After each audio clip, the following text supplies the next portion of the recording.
Thank you. All right, we're live. Suppose that people were going to be like, "What? Where's all the entrance? Where's the entrance?" No, There wasn't an entrance this one. You're 100%. no.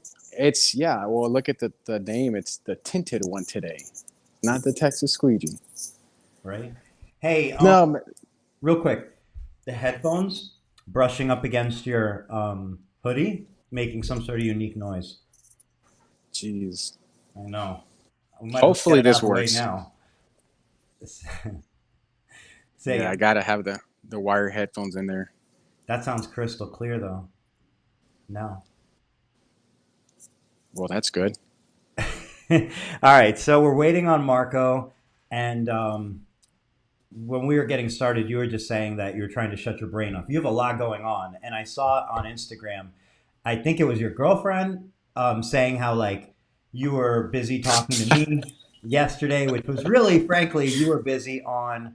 Um, you Tinder were busy. Tuesday. Yeah, you were busy on Tinter Tuesday with Jason. Then you brought me on there to abuse me.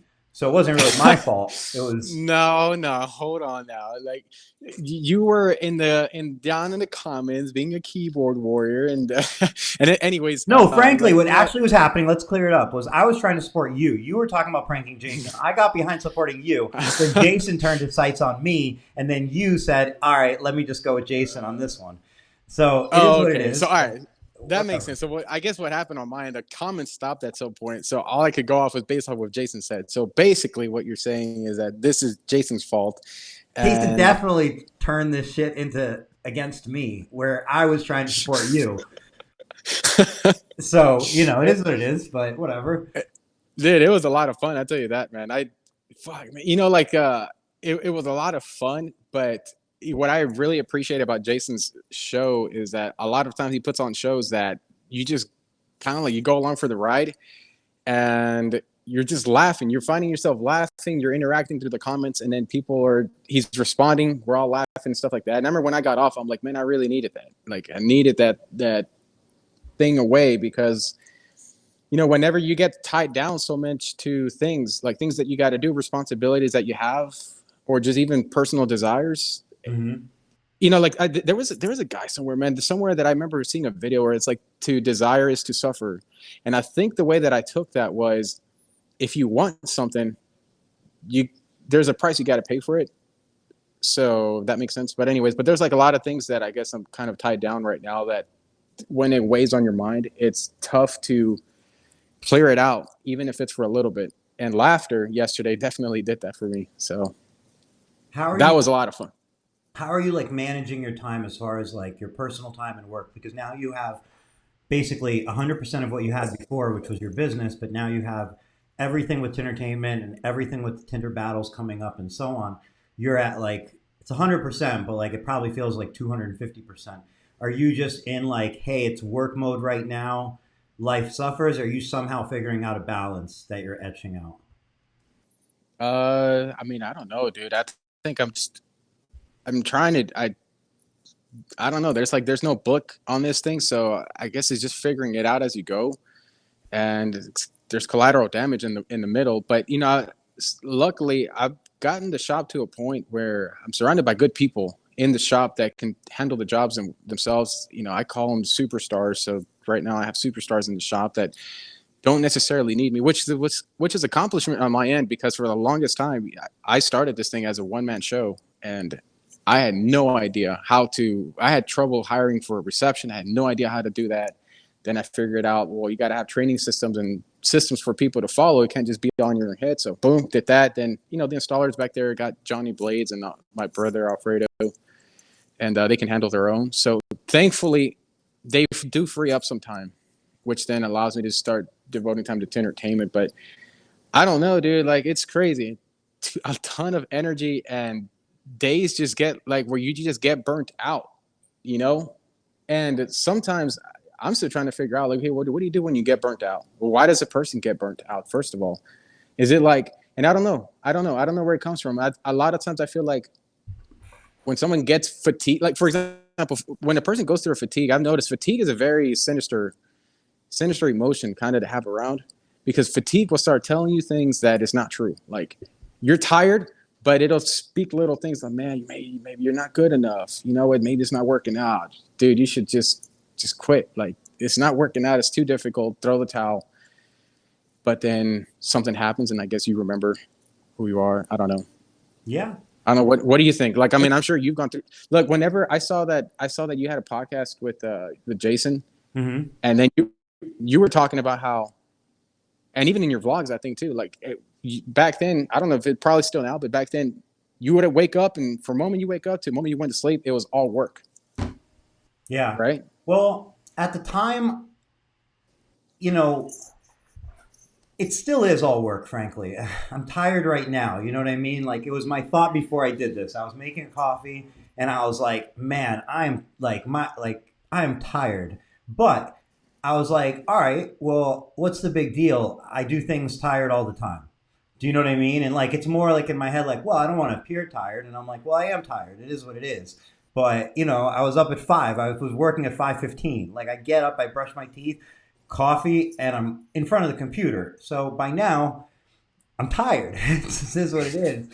But what I don't do anymore is I'm not tired on a daily basis. So I used to be, if you went back like 4 or 5 years, I was like, all right, whatever comes my way, I can handle it. I'll just figure it out. And what happened was I felt like I wasn't necessarily like adapting as quickly as the business was sucking the life out of me.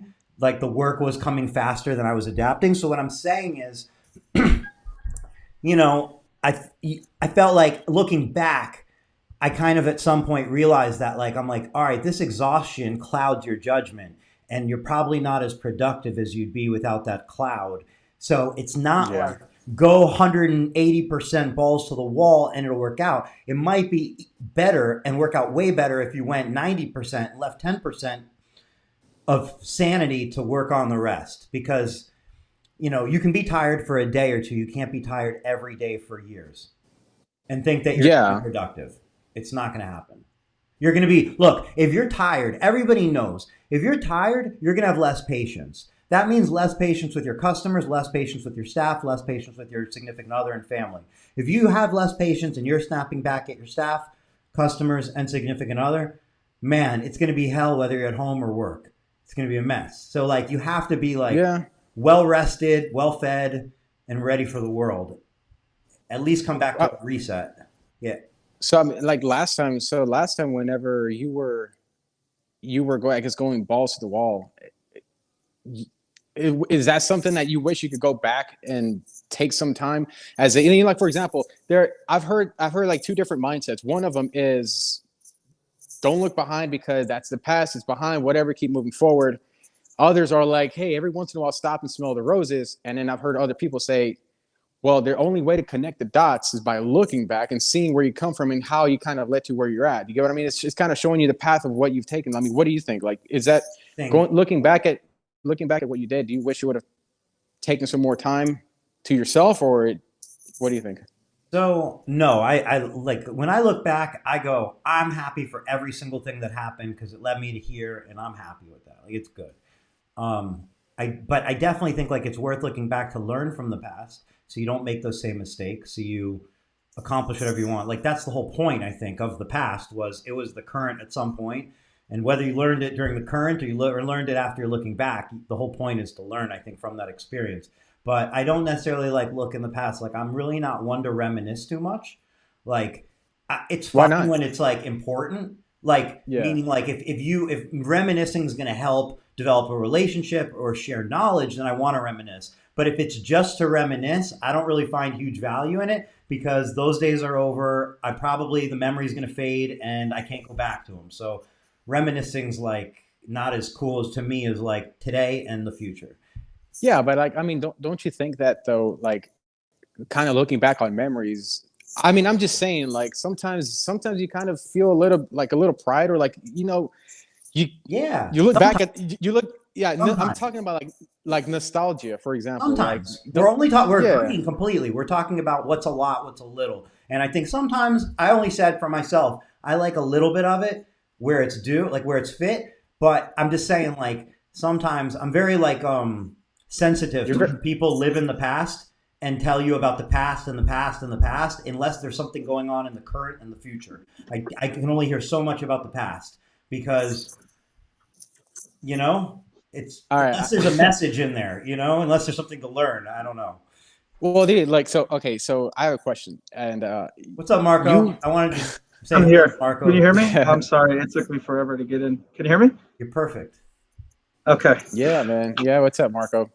But I I was had gonna to go ask, with Plan B, man. The AirPods were not working, so I had to get ah, the Plan B. I'm good. I'm prepared. I wanted to discuss with you what the issue was getting in case it happens to anybody else, but we'll do that later. Yeah, no doubt. All right, so yeah, Carlos, I can interrupt. yeah. So no, it's all good.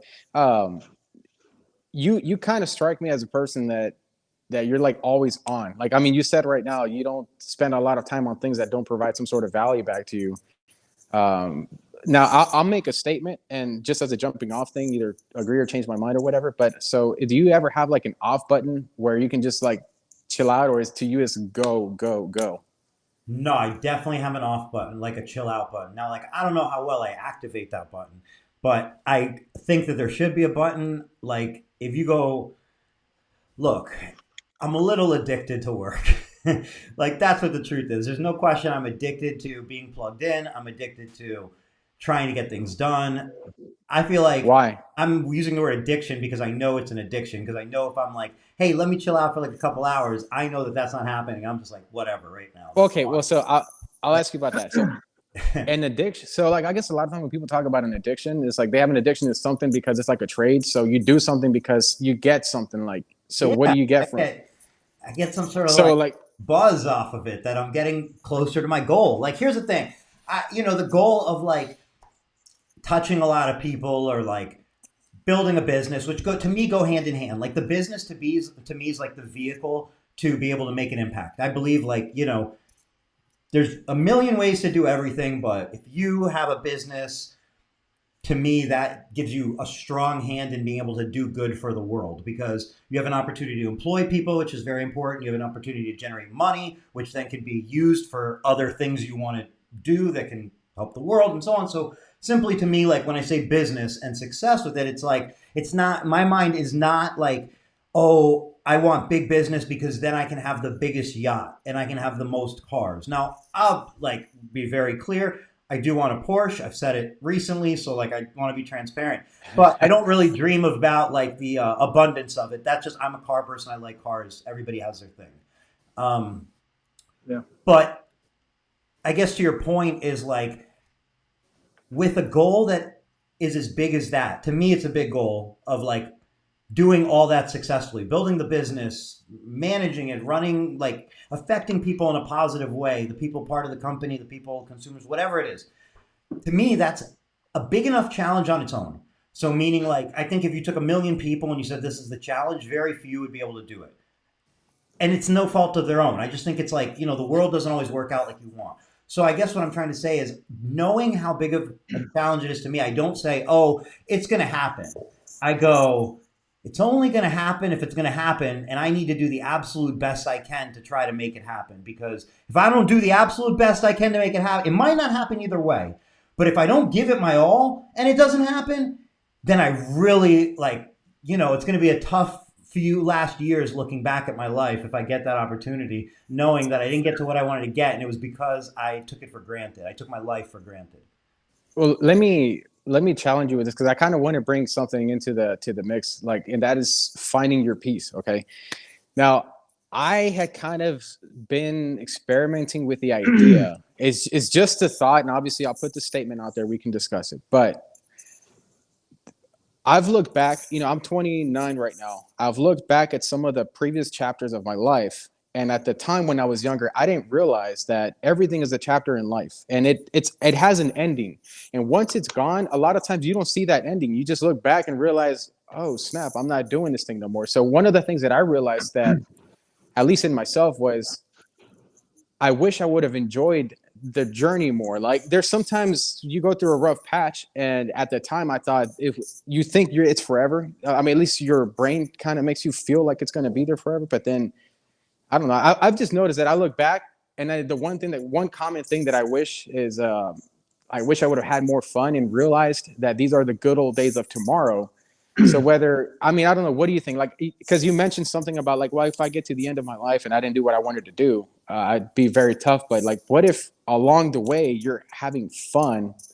So, I mean, what do you think about If that? you're doing what you want to do along the way, then you're going to be satisfied at the end. I completely agree that, I'm definitely not a person who, at least in this stage of my life, like I don't really look towards what's going to happen tomorrow. I look every day. Today's my challenge. I try to have some wins every day. Every day I want to have some Yeah. wins, because if I go at the end of my day, I kind of look back at the day and I go like, yeah, I'm happy with today. Whatever that meant, whether it meant I went hiking, whether anything.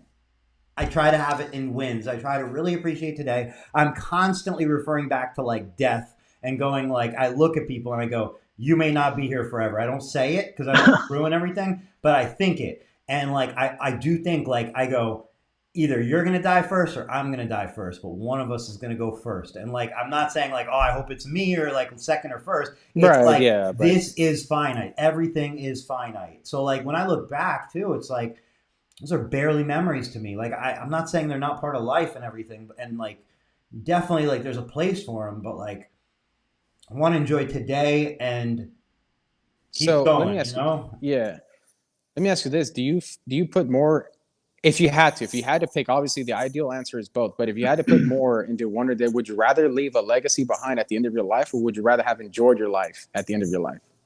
They have to be both. If It can't be one. I know, I You know, can't but I'm not just enjoy saying. your life but leave a legacy. Then like, did you do more good? Is what you're saying for the if I felt that I I did don't more know. good for the earth, but I suffered for it, I think that's okay. If you're suffering for your work, but that's your work and you're happy with that, then I don't think you can go wrong. I don't think achieving things is cotton candy. Like I don't think like amazing things happen by like skipping. I think it takes work. I think it takes some suffering, some mental suffering, something, some physical hard work, like whatever it takes.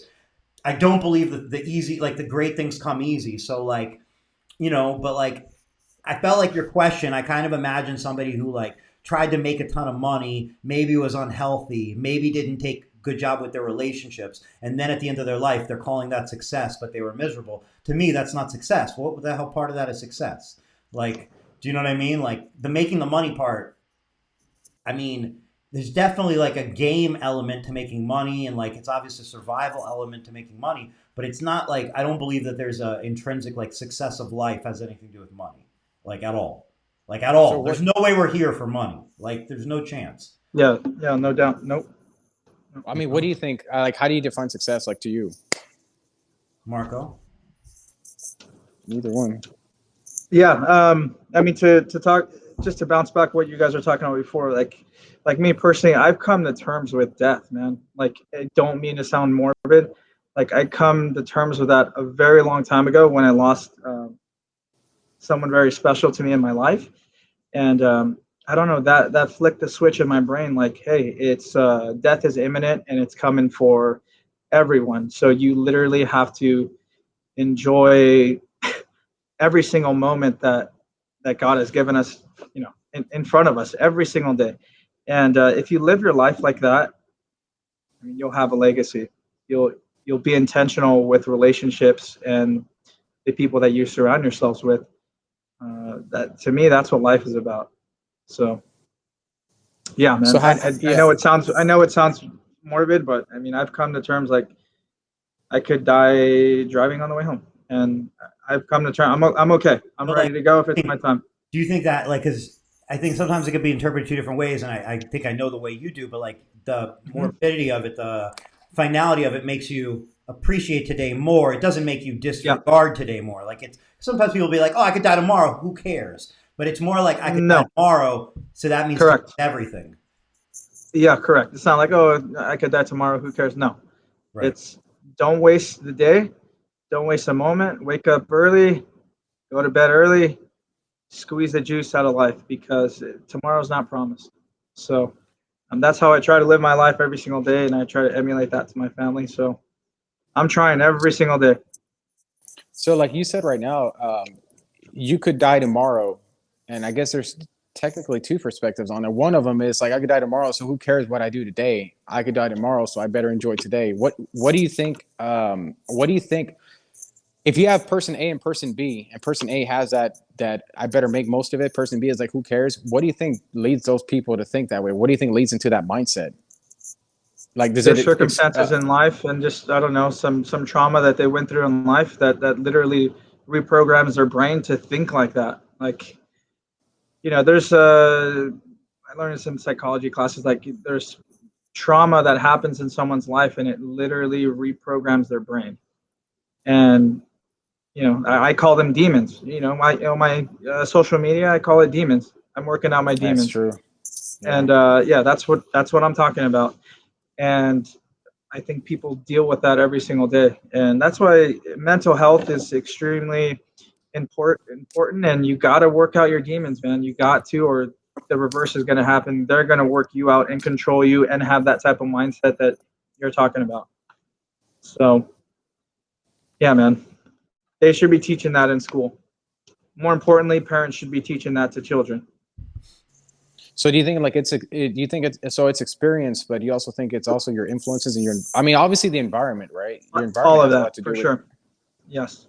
Mm-hmm. Yep. So, I mean, so you come across a situation and for example, like a lot of times, anytime I go through some stuff, man, like I always try to look for the silver lining. How can we turn this into a positive? And like nothing is a failure if you learn from it, because then it becomes a lesson. But not everybody has that perspective.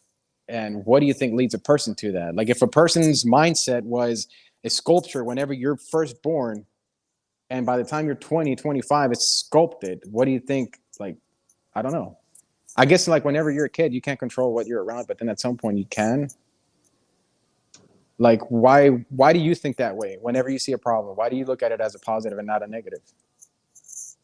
Oh, I mean, there's two parts of my brain that think that same thing. Like, oh, it's a problem, and then, like, I don't know, you and me talking. There's things going on. It's like, well, I mean, we have to move forward regardless of the situation. But these are the cards that are dealt with, and we're gonna move forward. And I don't know, me personally, what's happened to me in my life, like bad things have happened. I have to move forward. I can't sit and think about the past and wonder, what if I did this and that? Have I burned bridges in life? Yes. Have I made mistakes? Yes. So that's why I learn from that and don't never try to repeat it. And I try to teach my kids all the mistakes that I've made so that they can avoid them. So Yeah. Okay. Eric, it's just a mindset of going through different things in life, man. Eric, I have a question. Like, do you obviously like you find a peace? How do you find your peace? What do you mean? Like in general, like in life? Like yeah, I mean, like, okay, so for example, like you wake up and you're out throughout the day and shit, and you're like, man, I got to do this, I got to call this guy, I got to meet that, whatever, and you're kind of tied down to a lot of stuff. But then, like, what would you describe as a peaceful moment for I you? used to think like I needed to control it all. Like I used to just think like the pressure of my expectations coming true and the way I imagine things, like things working out. I used to think that was very important. So like I would want to, you're like, you try to grab everything, try to like take control of everything. Like I don't feel like I'm in control of anything anymore. I mean, I'm of course controlling the obvious things, like, but what I mean is I don't think that like, I think that there's, a higher power, there's something bigger that like ultimately has some sort of influence, some sort of plan, some sort of something. So like I'm not saying I'm not in control. I'm in control and I need to live my life the best way. I need to learn things. I'm in control. But what I mean is I don't think I'm just not, I don't know. Like I don't know how to, I guess, put it right into the right words, but like it relieved me of that sort of like constant anxiety or feeling of like if I have phone calls to make, I'll make the phone calls. Like it is what it is. Like if I don't have time, I don't have time. If I forget about something, I'll tell the person I forgot about something. Like it just literally is what it is. And like the anxiety disappeared at some point when I kind of like let go of it. I'm like, I'm gonna enjoy the ride. I'm happy I'm here. I'm not gonna pretend like, oh, today doesn't matter. I'm just going to grind my way through it because maybe I'm going to die tomorrow. Who knows? Or it could be next week or 10 years from now. So like, I'm not going to stress about it. I really feel like if you give me some crazy bad news right now, my instinct is to be like, you know, like anybody else would, like adrenaline and feel overwhelmed and so on. But then like, because of like what I kind of know is like, hey, the bigger picture is something's probably good out of this. Like this is some good part of my life. Like I didn't, it's not some sort of like punishment. I don't believe it's a punishment. It's some sort of like challenge or whatever. Then I'm like, all right, so if I sit here suffering from it, if I make myself really upset, if I go nuts over it, well, that doesn't seem like I'm doing a good job at handling this challenge at all. So like if that happens, it happens, but I'm going to try to remind myself that it's probably the bigger picture is for something good. It's to steer me in some way of life or to teach me something or whatever it is. So, you know, there's like a saying with stocks, when in doubt, zoom out. Because like if the stock's kind of going down and then you zoom out, you see the bigger picture. The bigger picture is it's still going up. It's just going down. So like if you zoom out in your life and it's moving in a good direction, you don't worry about these little bumps because like they're part of it. But like if you zoom out and it's going terribly, then you do have to reconsider, obviously, you know? Yeah. Yeah. There was this book that I read, man, that it talked about like, you know, like happiness coming. So it talks about the present moment. I don't know if you guys have seen anything about like you living in the present moment and what that means and stuff like that. But it's like when you truly live in the presence, you're kind of letting go of a bunch of stuff and learning where emotions come from. So like if you feel anger and resentment and bitterness, as usually that emotion exists because of a memory of the past. If you're if you're nervous, have anxiety and stuff like that, that's usually emotion that resides in a projection of the future. And when you have in the present moment is like when you can shut that stuff out and nothing immediately right now it takes away from that moment. That's whenever I feel like that's when it says that you're at true peace. When you're not worried about the past, you're not worried about the future. You're just here in the moment now and you're just enjoying your, I don't know. How do you think that ties into like social media and like we're all, I mean, I think it's hard to be present. Like we're all connected, we're all distracted with social media, and you know, it's a problem, man. No Well, doubt. yeah, I've heard Gary Vee talk about it, but like, man, social media, like he said, you're seeing people's highlights, you're seeing what they want you to see, so it's kind of Oh like, man.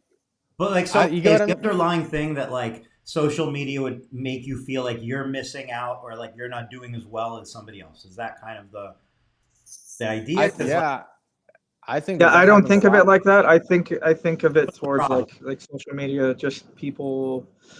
I don't know, man. They do soft flexes and things like that. They just project. Like, That in real life though, don't they? Like they do that all over the place. yeah, Duality. Yeah, yes, yep. do you think it's human nature to do that, Yeah, it's and like why? talking. It's like trying to flex on people. It's like making up for like trying to like, you know, elevate yourself probably, right? But why do you think that is? It's I obviously the don't ego, understand that, but man. why? Yeah, help. Yes, yes. We can talk about You that. Oh my so like God. never in your life have you felt like that. Like if you go back some years, you can't. You're like I'm. Of You that course. somebody would do I that, was 20 years old with a Ford Mustang GT with 20 in trims. and, Yes, it and was just a phase in my life. I've seen But Carlos flexing watches online. That was the old me. Hold up, first of The all, old you was like two live. months ago. oh, the No, Rolly. wait, was Yeah, it? I called him Rolly Boy. Yeah, yeah, yeah, yeah. I Yeah, remember you're in that. a button down, and I'm not saying there's nothing wrong with that. What I'm simply, and I'm not saying you're flexing, but I'm just No, I saying, know like, what is you Timesheet, this by what the we're way. I'm talking sorry. about? I'm just Beautiful, trying to get to like what we're beautiful talking about because times. I Yeah, love I social def. media. I feel like there's no problem. Like there are problems because it's an ecosystem. So it's just like an ecosystem of many people in real life or digitally. You put an ecosystem of people, there's going to be problems. Whether you let them talk, text, video, anything. You put anybody anywhere, there's going to be some like little bits of things. It's just another outlet for it. But beyond that, I don't think it's like the black hole of problems. Like I don't feel like it's like, you know, I would put it this way. For all the shit that you can say social media is bad responsible for, I think you could put on the other side of the scale more stuff that social media is good responsible for. On a grand scale, if you wrap your rounds around all social media, I think you put it on the Libra scale, the good's gonna outweigh the bad. So I mean, it's basically a tool because like a tool could be a bad thing. You can take a hammer and beat somebody on the head, or you can take a hammer and build a house. So it's like People are going to do it's a Right, tool, most right? definitely. It's definitely how you use it. No, most definitely. Yeah. Well, so bad news spreads out a lot quicker. Why? Why do you think that is? Obviously, it's human to nature, a podcast. but why? I just don't remember the guy's answer, but he made it really clear. I agreed with him 100% when I heard it. I was like, The that podcast explains today. it. Yeah, it was the one I sent you, I think. Like it was Joe Oh, Rogan. I didn't get that podcast. It's he explains it. I'm pretty sure that's the one I just listened to. But anyway, people's the post egos, that. right? You're trying to make Oh people. my goodness. You're trying to feel better. You're trying to build up how you feel because you're worried you're not good enough, right? You're worried you're not. I mean, I think worried you're not good enough, right? So you're trying to try to look better by putting somebody down, like. Yeah, well, I tell you Yeah, what, man. that's what. I'll be Yes. honest. Go ahead.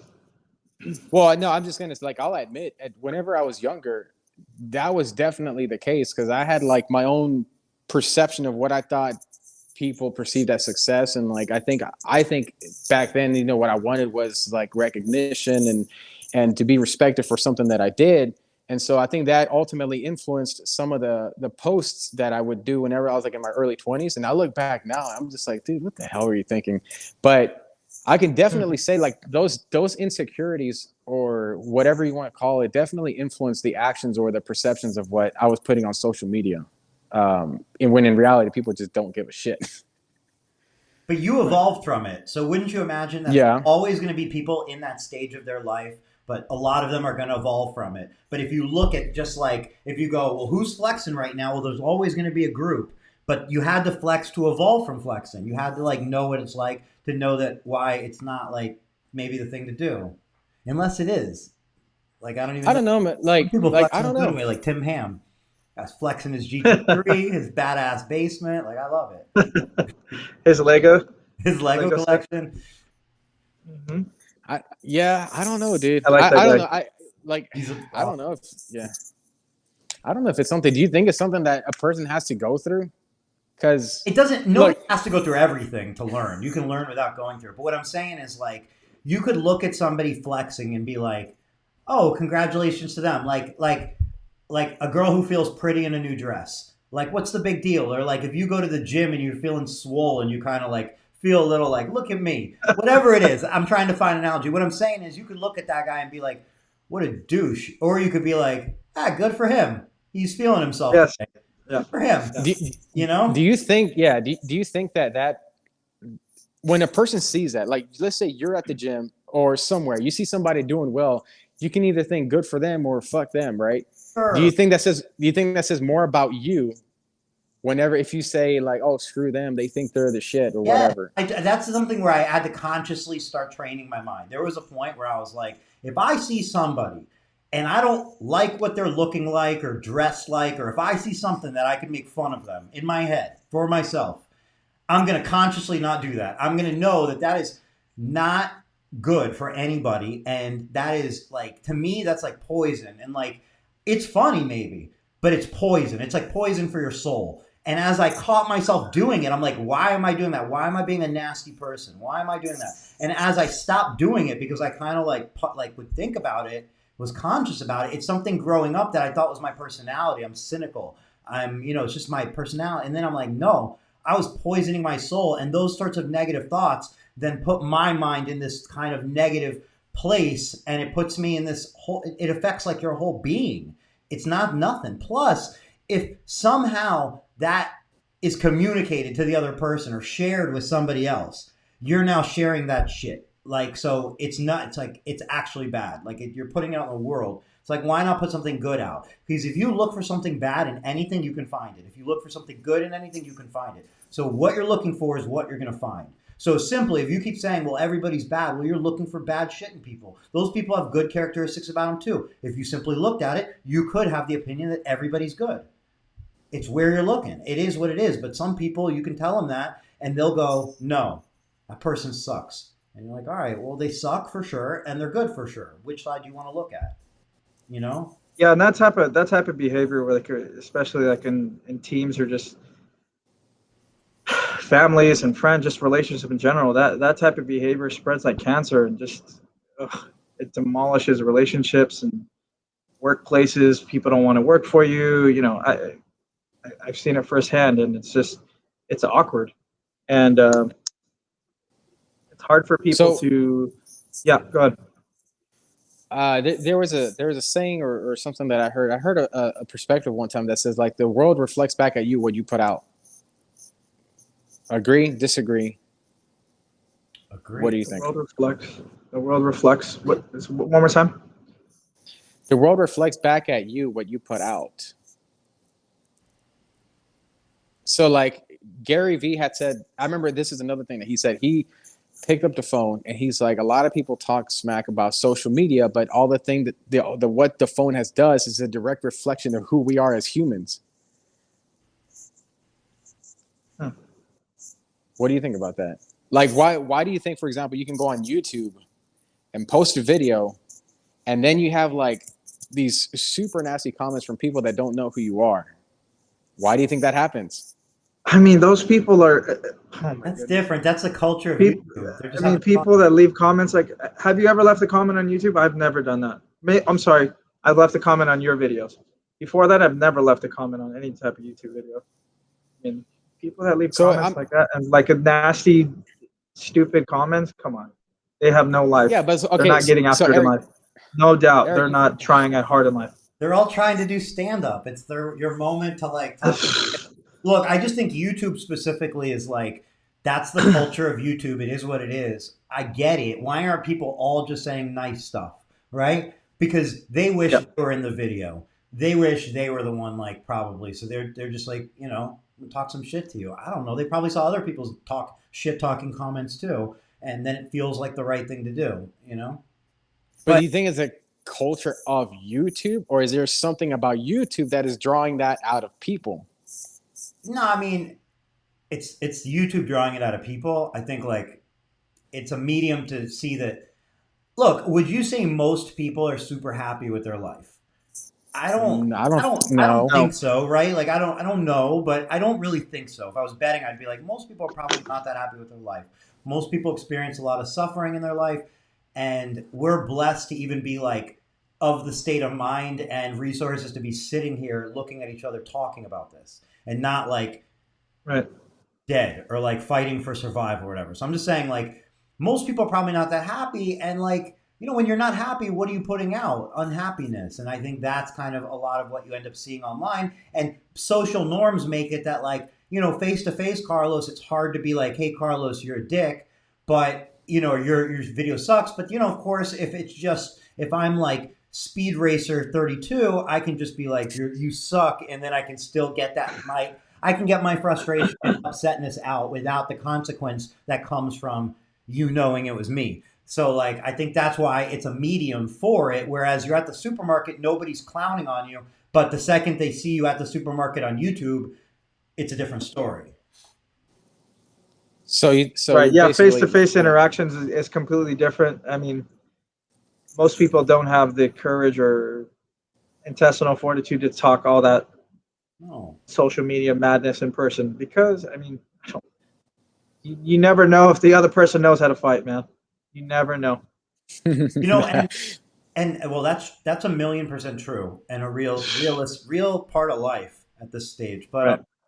Something, Carlos, you brought up earlier is kind of we were all talking about that like I forgot the context, but basically what I wanted to make sure we didn't pass over was like in that work environment, it is easy if you have a group of 5 for this one person to get picked on potentially by the rest of the group, to kind of identify the weakest link. And it starts off cool, it's kind of jokingly and like whatever. But the point is you can build somebody up, or you can kind of tease them into becoming that position and maybe a little lower. And what happens is that person's not going to enjoy life. They're not going to enjoy their job feeling that way. They're not going to get better at work if they're reminded that they're the weakest link, or that, they're forgotten, or whatever it is. And eventually that person may quit or leave. And then what happens is now there's 4 and there has to be a new weakest link. And it's either going to be one of the people that's there because that same energy gets shifted, or it's the new person that hires in, which makes it impossible to add somebody new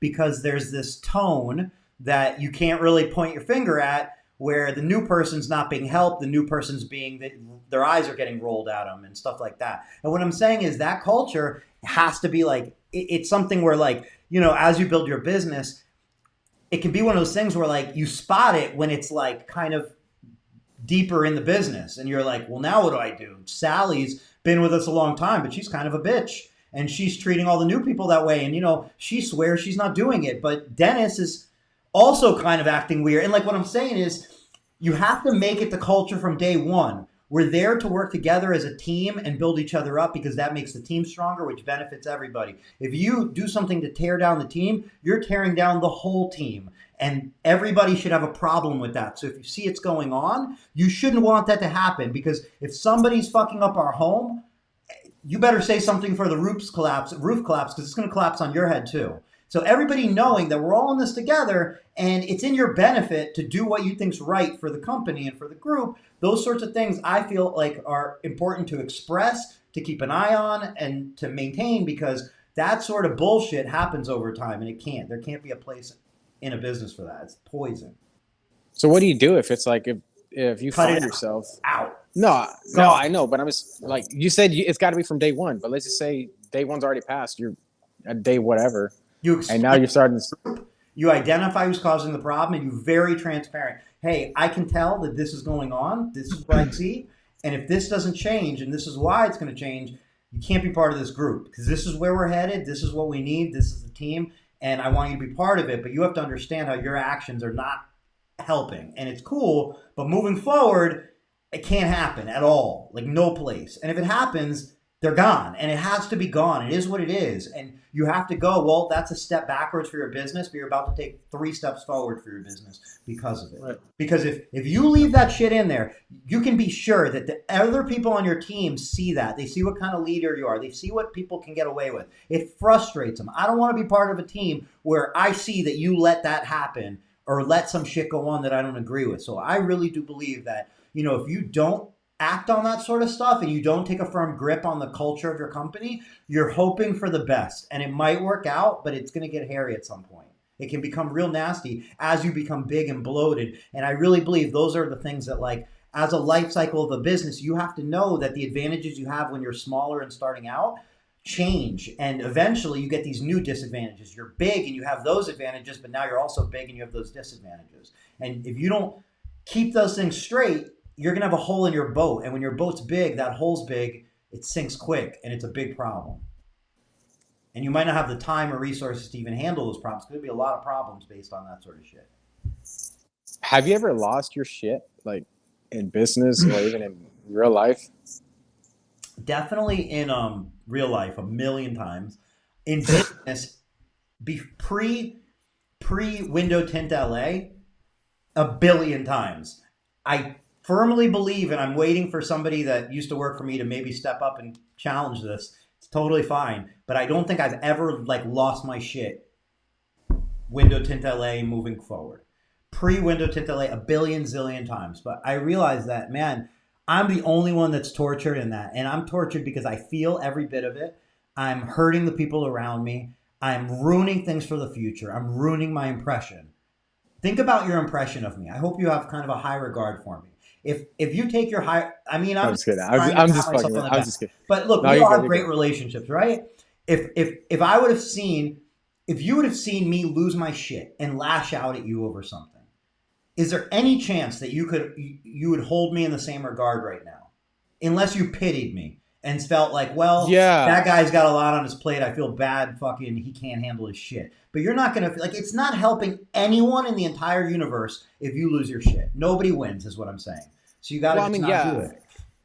I think it would definitely I say damage your reputation a little bit because, but let's say for example, if it was with you, one day you lost your shit with me, to me it would seem out of character. So I would give you that benefit of the doubt, like, okay, I mean that's what I try to do with my employees too. If it was out of character, but it wouldn't be out of character because that would be my thing is losing my shit. And you'd be like, yeah, the guy's a fucking loose cannon, or the guy really is like not pleasant to work with, or, you know, you just kind of tend to avoid people that are going to lose their shit potentially.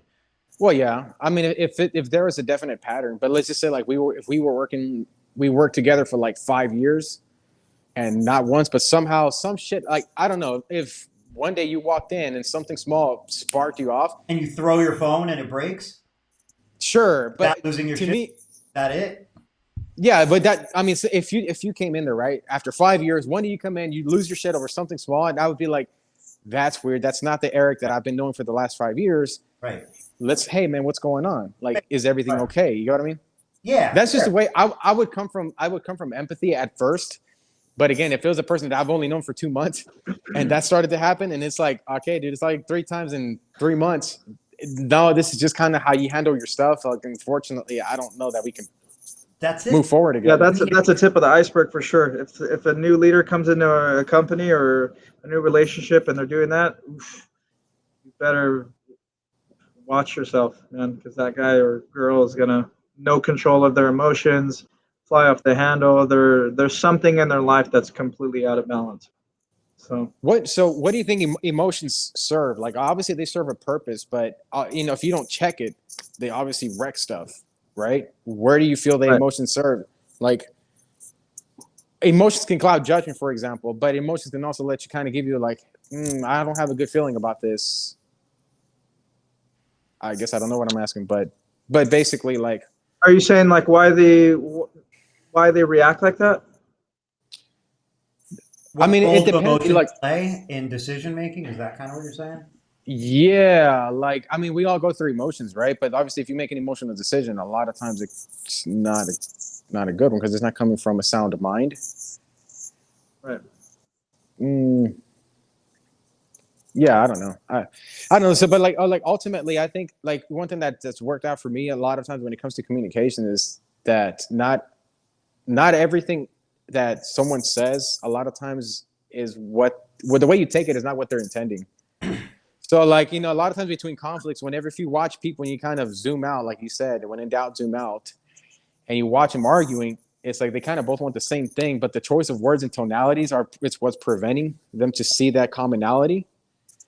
So I think that emotion a lot of times clouds that. Like, for example, one of the things that I try to do whenever I try to talk to people is not speak in yous. And I actually learned this from watching The Office with Michael Scott when he was like doing something. There was two people that had a conflict, and he was like, okay, we're gonna talk in I's. So I feel like this. I feel like you did that.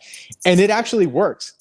It's funny, but it actually works. Instead of like, no, you told me this and you made me feel like that. No, like, no, I feel like you said this. I don't know.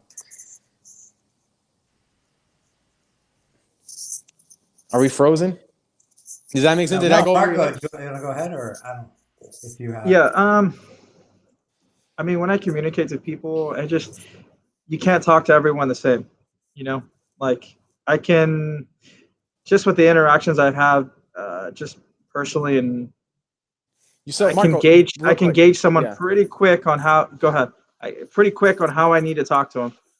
That's what I was going to ask you. You told me that before. You gauge people pretty quick. Like, so give me an example. Like, Yeah. So like body language, if they're looking around, if they're glued to their phone, like, oh, okay, I don't have this person's attention, or if their response is quick and short, I just okay. but what does that tell They're you not though? all here.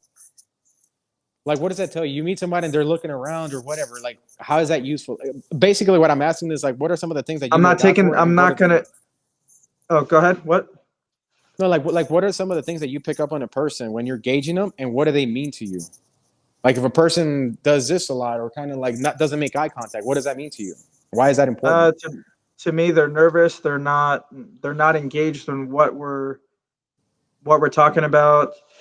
Um, like if I ask someone for a resume and they take forever to respond, oh, they're not serious. They don't really want to work.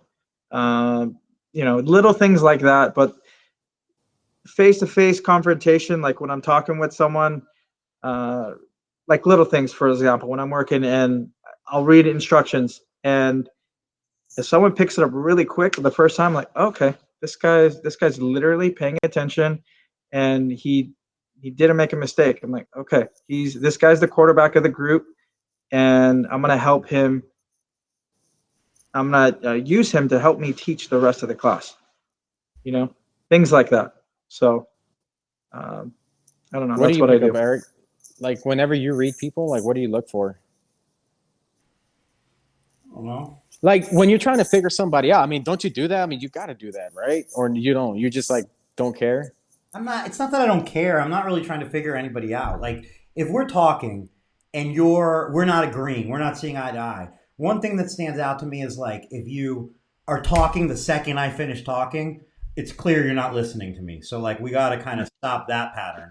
Do you know what I mean? So that's something that like I'm not going to keep doing that because I know what's going on here. I'm just making noise and you're not hearing it, and that's cool. But like by the reaction time that you're responding, there's no way you could care what I'm saying. So like that's one thing that, but like I don't really make the conscious like I don't know. I don't really like analyze people. I try to give just like benefit of the doubt. Whatever we're talking about, what we're talking about. I do try to communicate and pick my words. If you don't understand me, like I'm not going to repeat myself 4 times. What I mean is I'm going to say something different to try and communicate it. Whereas like sometimes I'll ask people, I'll be like, I don't understand what you're saying, and they repeat it. And it's like, no, I hear what you're saying. I don't understand what you're saying. So what I'm simply saying is like, just understanding if somebody's not hearing you, there's probably a communication issue. And like, that's fine. But like, just try to find different words. Don't get caught up in like, why aren't you understanding me? I already said, it's like, oh, they don't understand you because they don't understand you. Like, that's it. It's like, I don't know. I don't even think too much into it, I guess. And then it's like, figuring somebody out, it's like you're either a kind of person who's going to say what you mean, and that's clear, or you're taking me on some stories. And if you're taking me on some stories, I got to get off the train sometimes because like I don't want to hear stories. But like if you're just telling me like I can tell what you're telling me is real life, I'm super happy to hear whatever it is. So like that's kind of I think the on and off switch for my brain is like I don't want to talk about like negativity. I don't want to talk about like it's a hard line to say. I can't even say I don't want to talk about negativity. I don't want to talk about negativity unless there's a reason to talk about that negativity because it's going to help solve it or something. I don't want to talk about, like, I don't want to kick back and reminisce. I don't want to kick back and what if and hypothetical. There's too much to do, and we only have so little time that, like, I want to make the most use of that time. So that's kind of, I think, my like guide. So whatever that conversation is, if I think it's a good use of my time, I'm in. But if I start to get that feeling of like, what the hell am I doing here? I kind of try to abort. So, so do you don't see much of so you don't see much of an importance in figuring people out? To what extent, I guess? Because like you know me pretty well. Like we know each other, I feel like pretty well. We've talked a lot, like at least in the last 6 months or so. I don't know, dude. Like you keep sending me like hidden gems. And I'm like, what the hell? But like when you say trying to figure, no, what I'm saying, like we obviously don't know our entire lives. But what I'm saying is when you say trying to figure somebody out, like I don't want to throw somebody like put somebody make this a weird conversation, but like give me an example of like when I would be trying to figure somebody out because. Like okay, yeah. So who would that be, or like what situation would I be in where I'm kind of like, let me analyze this. All right, so I guess the question goes to is your trust, Eric Devash's omnipotence trust, is that given or is that earned? It's pretty far given by default, and then it's lost if it's lost. Like if you do something like look, we had a couple like I don't even like I had a vendor that we bought some stuff from, and I'm still not even going to talk shit because I still like and support them. But it has taken an insanely long time. So it was something that was supposed to take a month. We're currently on 7 months.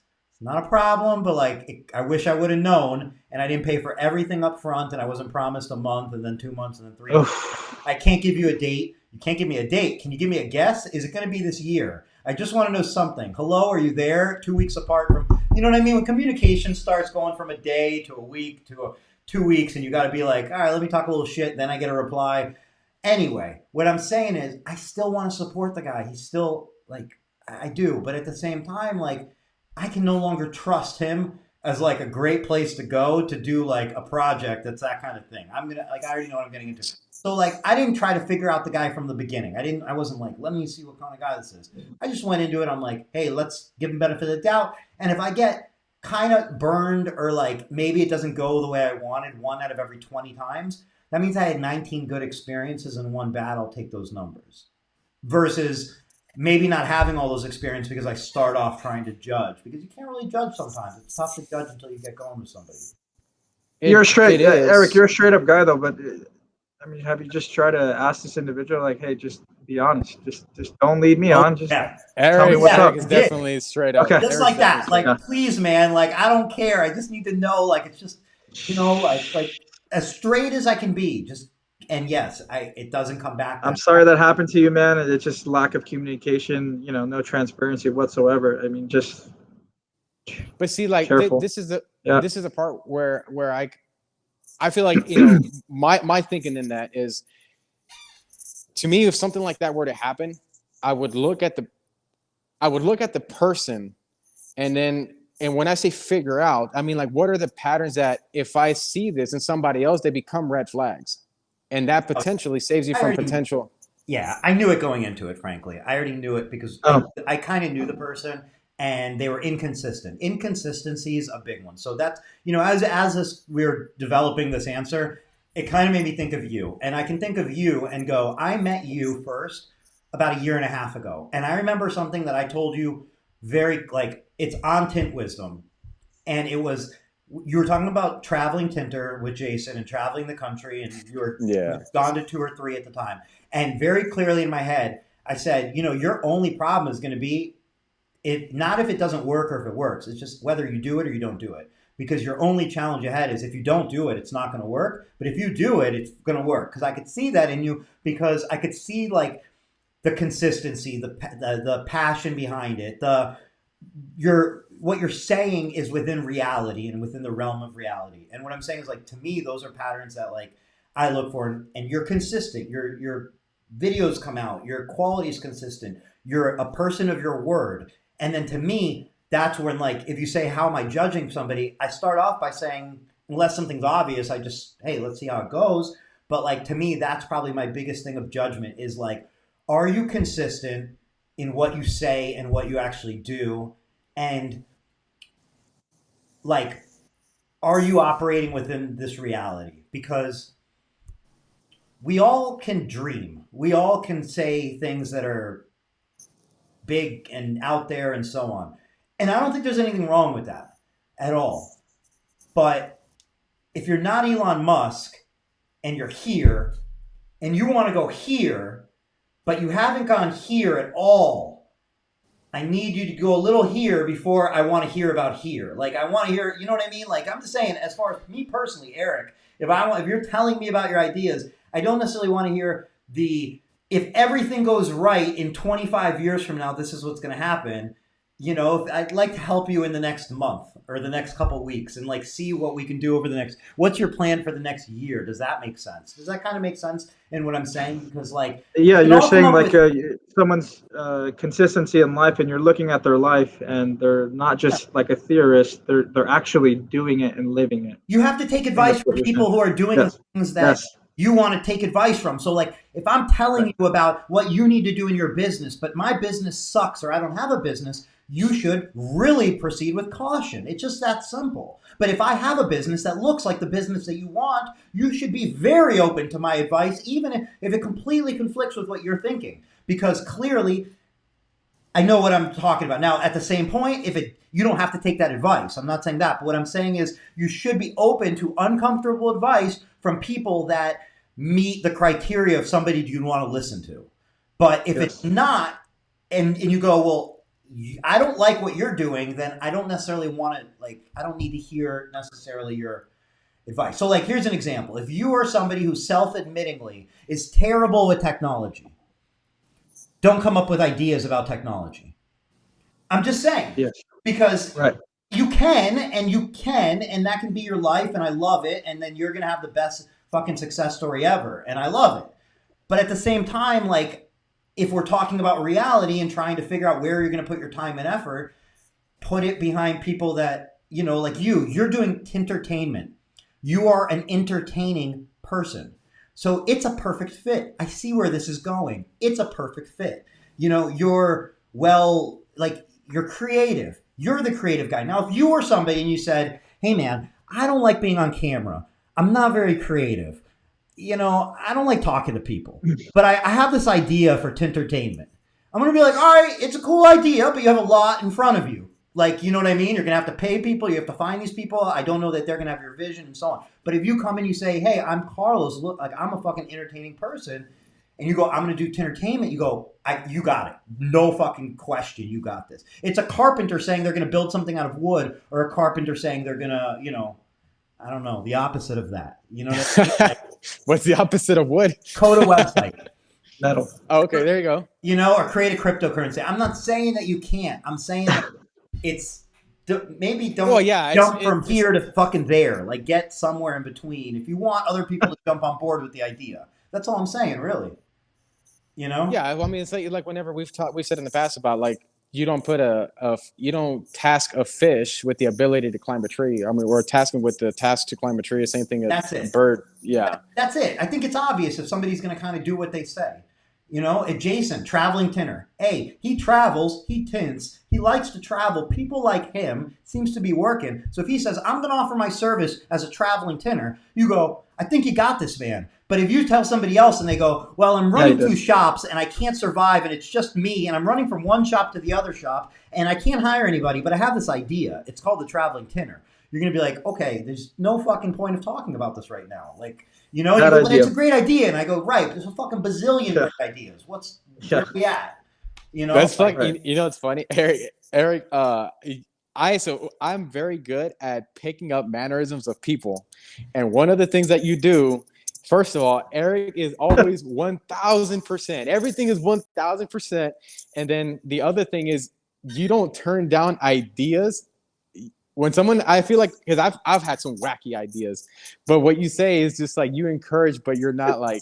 I'm not trying to predict your success, man, because here's the thing. I know that my ideas, anybody I tell, I know the feedback I would get. I got it from my family in one stage, and then I got it from people within the industry, within the window film industry, about Tint Wiz before it was Tint Wiz, years before. You get that feedback when you put an idea out there and it's not an idea that people are used to, or it's an idea that they've seen fail in the past or people have had and it didn't work out. You get this negative feedback. You go, hey, I have this idea. And you get all the reasons why they can imagine it won't work out. And to me, I'm repulsed by that. Like, I don't want to hear it. I don't give a shit about what you're imagining, why it can't work out. It doesn't help me in any sort of way, unless I'm about to go off the cliff with a bad idea and you're so certain. So if it's something where you know my idea so intimately that you're giving me advice, cool. But if you're just like, hey, what are you doing? And I go, hey, this is the idea. And you're like, hey, man, it's not going to work out. Let me tell you all the reasons. I don't want to talk to you because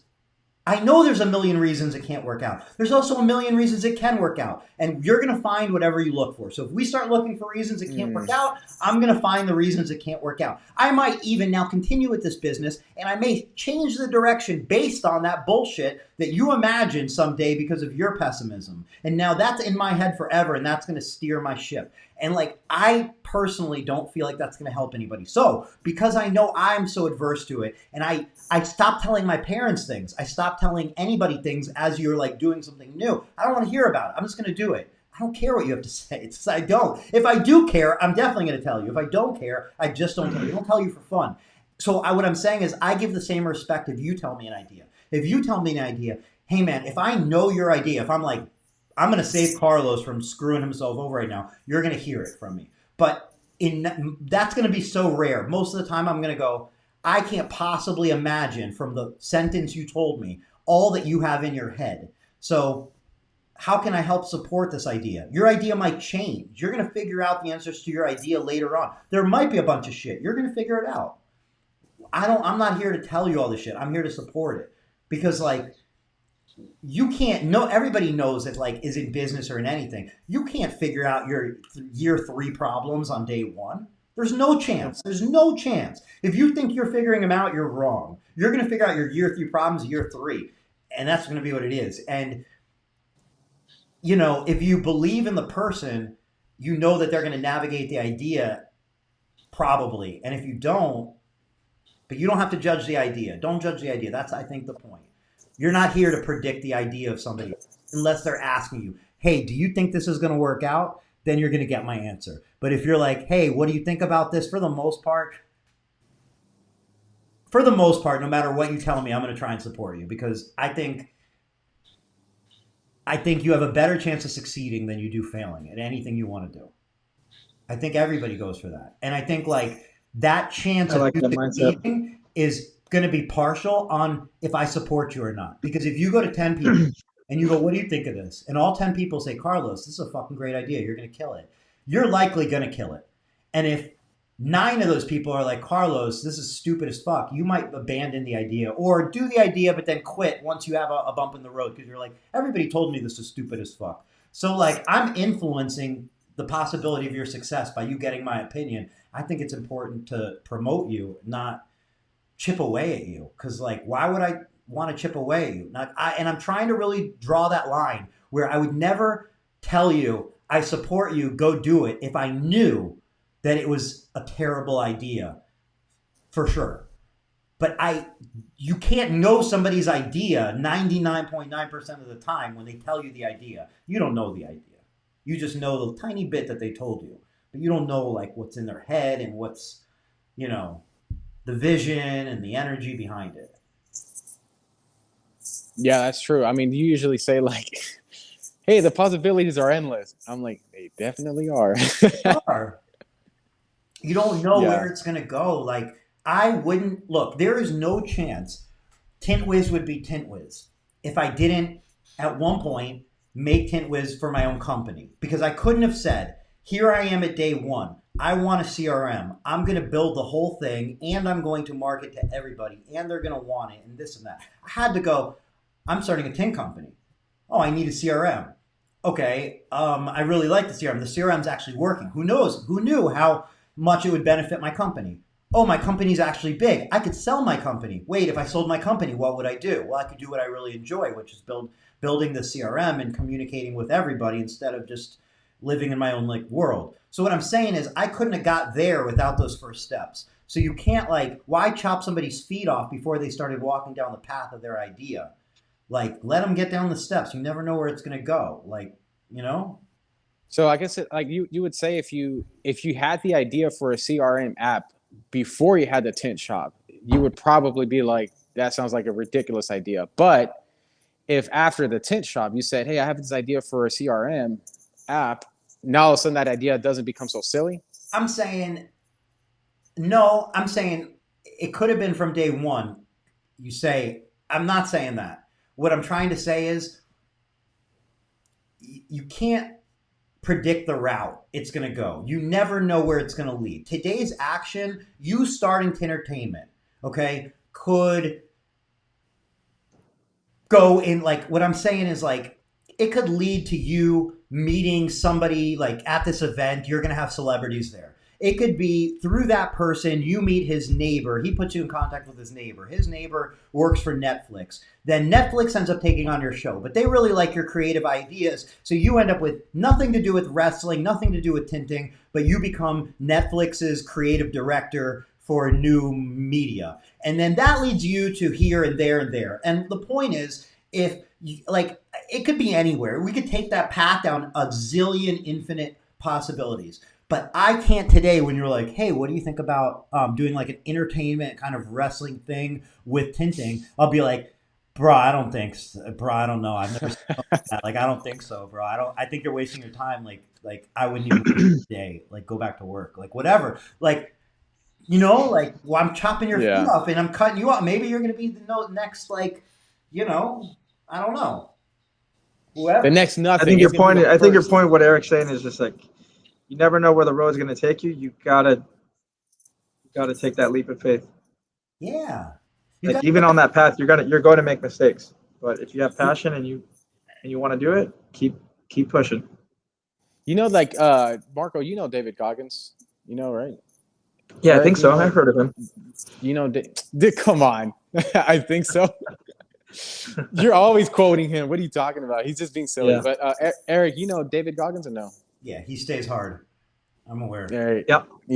Yeah. He talked, man. I used to listen to like, I've listened to so many like hours and hours and hours of like their speeches, like working out, running, going to sleep, because I don't know, the way I saw it was I have a certain mindset now. To me, I think what leads a person to success is the mindset, how you look at things. And obviously that's going to influence your actions.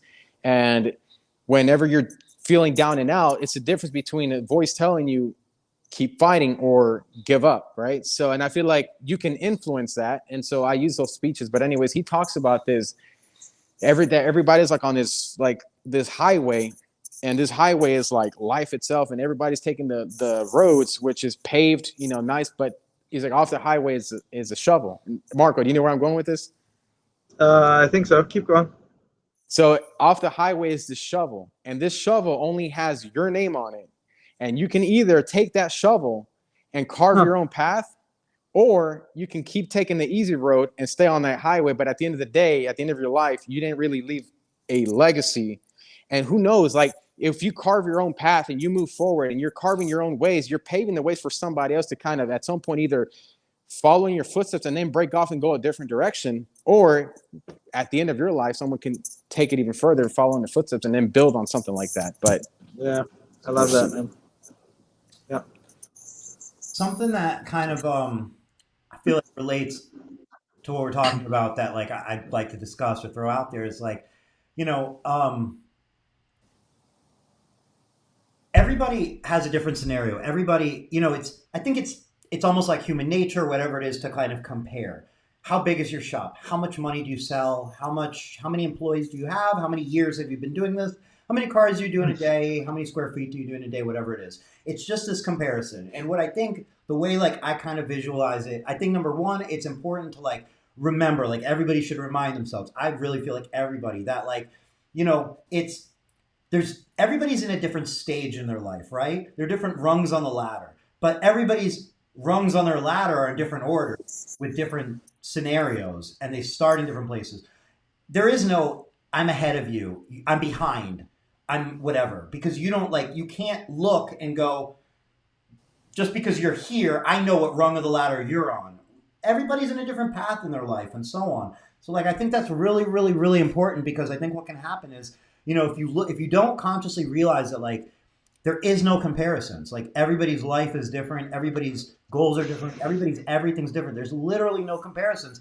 You stop two things. You stop yourself from looking at other people and feeling like, oh, they're beneath you or above you, which also affects on the way you view yourself. Because if you feel beneath somebody or you feel above somebody, it's then how you act. It's then how you feel, whether that be, feeling great or like because I'm above them, but it's kind of a false sense of greatness, or feeling like, oh, I'm below them, and you have this false sense of whatever the opposite of greatness is. And they're both false senses because there is no comparison. So like, do you think it's definitely I would say when you start to do that, I would say it's definitely the ego. Well, that's and the real, I guess where I wanted to go with that I kind of got off topic really is like,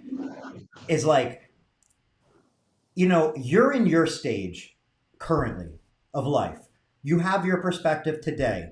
You have all of the perspective and stages you've had before. Other people are in their stage of life. Wherever their stage is, you don't know what was before and what's going to be after. And whether you've experienced that stage or not doesn't make you better or worse, is what I'm saying.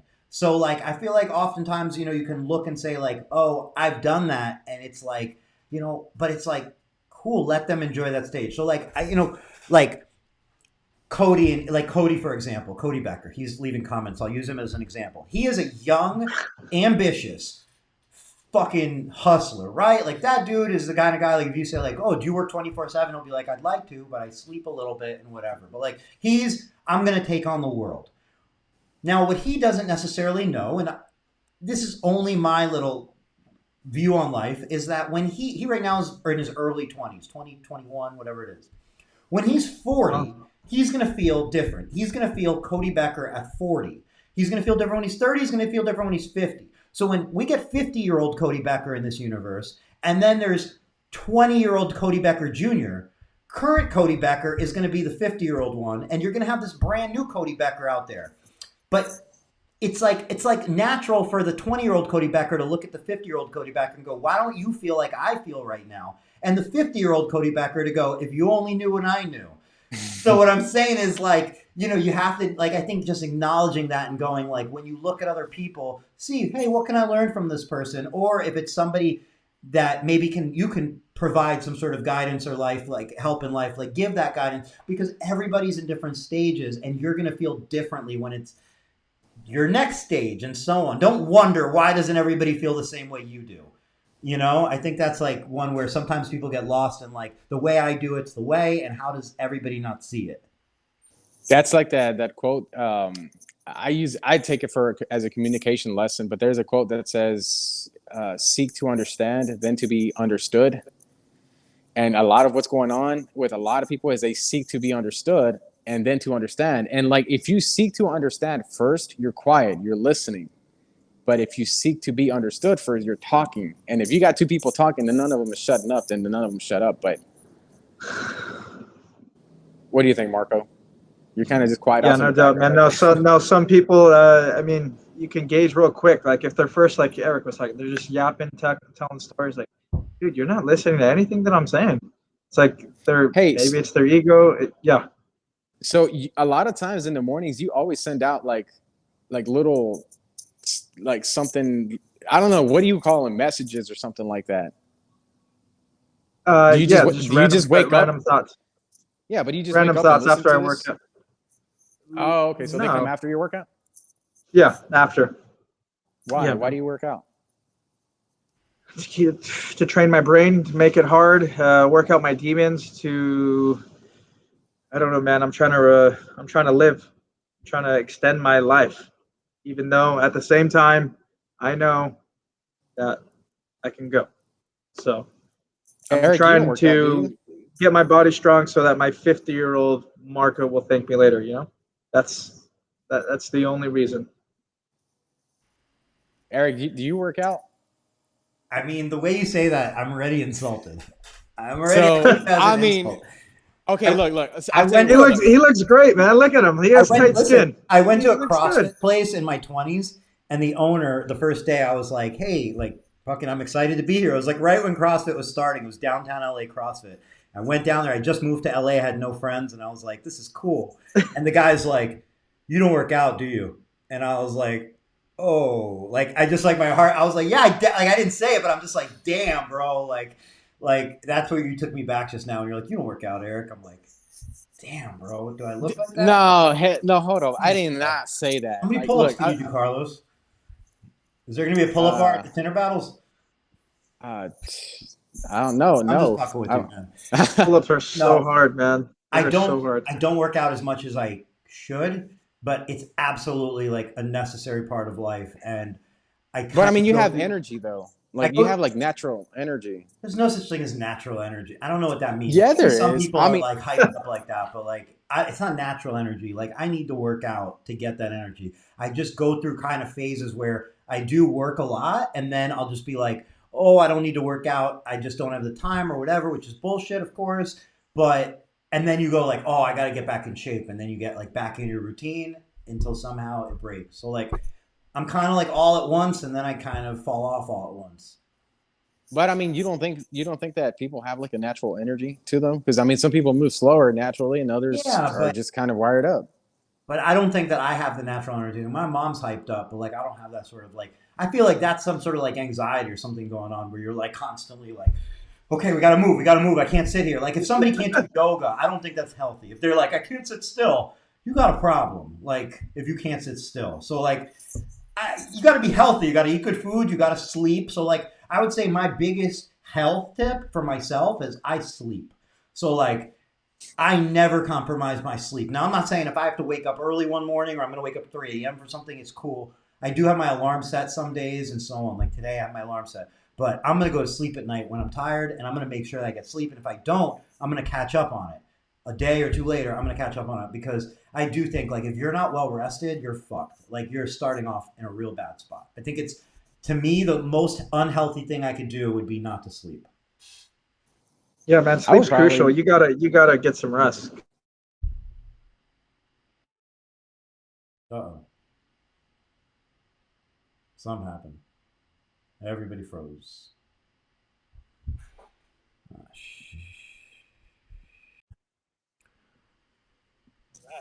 Well, that sucked. That was rough.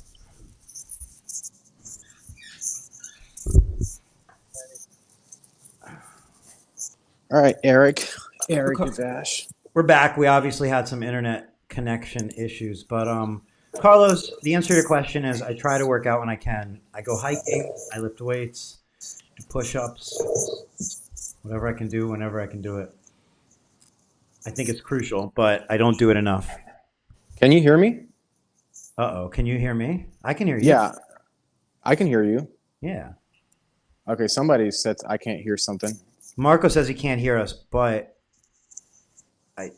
it says that the guest has muted themselves for Marco, and I'm not sure how to undo that other than if you want to disconnect and reconnect.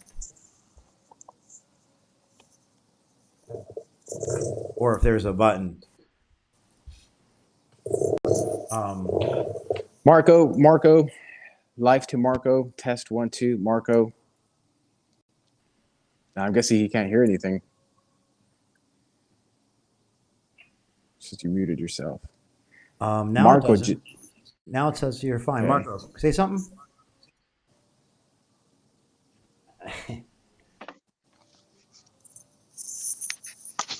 dude, do you live like in the middle of nowhere? No, I live in There we Palm go. Springs. There's I don't know why the internet got cut off. Usually I have good internet. Do you? A lot of times that we talk on the phone, dude, that it's You know like what it is? It's my phone trying to switch from internet to cellular, back and forth, I think. It's a tricky one. What do you have, bias?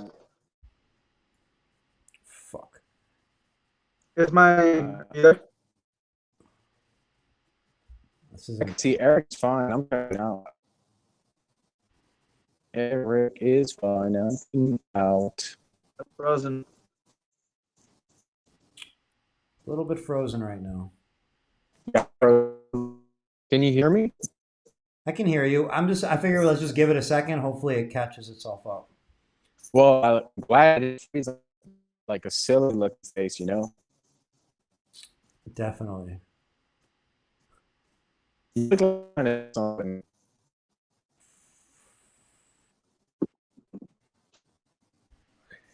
Yeah. Why don't you guys reconnect? I'm going to disconnect you both and then reconnect. All right. Well, hopefully that'll fix it. We'll reconnect. We'll get back on.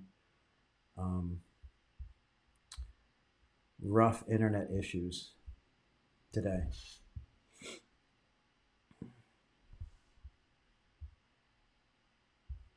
And then we have the video. There's a new Tintertainment Battle promo video that we are supposed to debut today, right now. So once they get back in here, maybe we'll shift to that and watch that video because I want to make sure we get a chance to watch it. And there they are.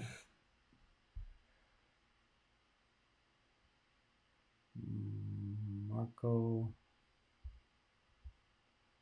All right. Well, there you are.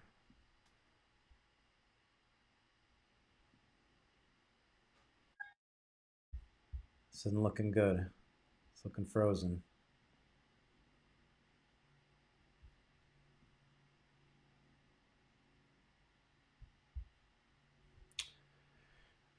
All right. I think this might be the end of today's Tint Wisdom. I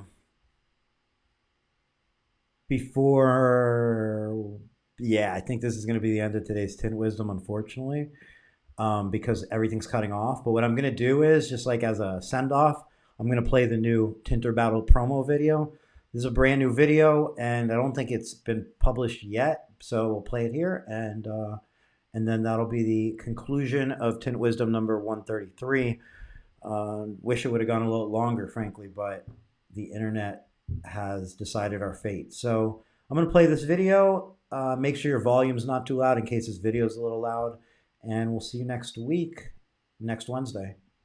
Thanks everybody for watching, and I hope you enjoy the Tinter Battles video, and I hope to see you at Tinter Battles as well as the Tint Off in Orlando. Those are coming up in just a couple weeks. So here we go. Here's the video. And this is so unique. I mean, literally, guys, you don't understand. It's going to be electric. It's going to be a huge turnout. We have a lot of special guests coming to this Tint Off, and it's going to be unbelievable. one's going to win, one's going to lose, or one's going to be behind the other one. And man, I'm like excited to see the battle, but I'm also excited to see what happens after the battle, because it can't just end there based on everything that's going on. Like I said, this is the beginning of something much bigger. And 2 years ago, it started a little bit, and now it's flourishing into the industry, just coming together as one. We've never seen this. So this event is making the tinter the star, not the product. And that to me is massive. It's a success all the way around. We win, the industry wins, Donnie wins. We all walk away from that going, saying, I can't wait till next year. If you guys miss out, you're probably going to miss one of the biggest, baddest, most extravagant shows in the window tint industry that's ever been produced.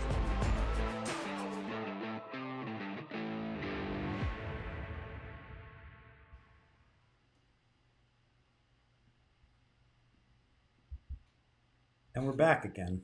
We weren't supposed to be back, but we're back. And we're going to give it one more shot and see if Carlos can get in here, if the internet allows.